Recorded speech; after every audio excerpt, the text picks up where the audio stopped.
Sasa wewe sunguli, wewe jipange hapo. Wewe ni mtu ya serikali, panga ujipange hapo. Jipange hapo. Ujipange hapo. Alafu mimi mnasema niko na haraka. Ndio, hata kama nimeitwa na Wakorino. Nyinyi kama mngenipanga mimi, nyinyi mmezoea kupanga viongozi. Viongozi wanapenda hapa Kilgoris. Mlipanga rais wetu wa 4 Uhuru Kenyatta anashindanga hapa. Anakuja kupumzika hapa, iko mzuri.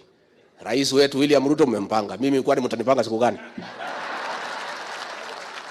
Sasa kama mlikuwa mmenipanga asi ningekuwa hapa. Sasa ningekaa hii maneno yote mmeleta tuongee jikoni pale. Pale jioni tunaongea tukiongea. Sasa hata mimi vile mmepanga mkubwa wangu, mmepanga Uhuru Kenyatta, sasa mkinipanga si mtakuwa na faida kubwa.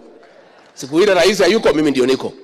Sasa mambo yenu itatembea kutoka pande hii, kutoka mbele, kutoka nyuma. Nyinyi watu ya Kilgoris, kwani mko na shida gani nyinyi?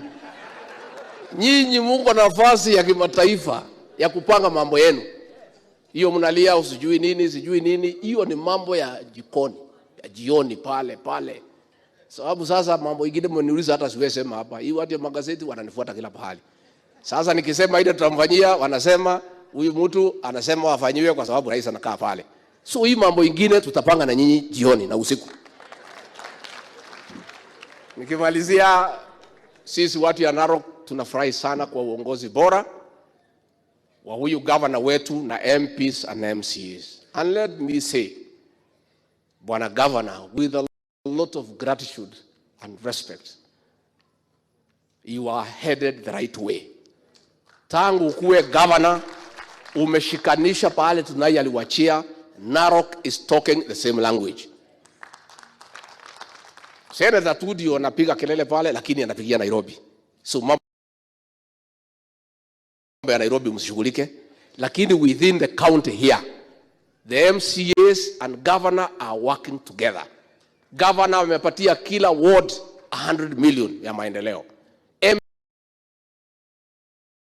MPs and governor are speaking the same language. Mimi mmesikia juzi tukiwa na rais tumeanza kazi ya kuunganisha Kenya. Rais tumekubaliana aende atafute ile watu walikuwa msituni alete nyumbani. Mimi nishike wale walikuwa nyumbani niunganishe. Sasa nyinyi Narok mlitupigia kura ya rais tukaongoza. Governor mkatupatia, MPs mkatupatia, MCAs mkatupatia. So watu ya Narok, you are in my team. Lazima nikuje hapa niunganisha hii Narok nyuma ya Rais William Ruto. Ndio tukifika pale mbele kuwe Narok ni 100% behind President William Ruto.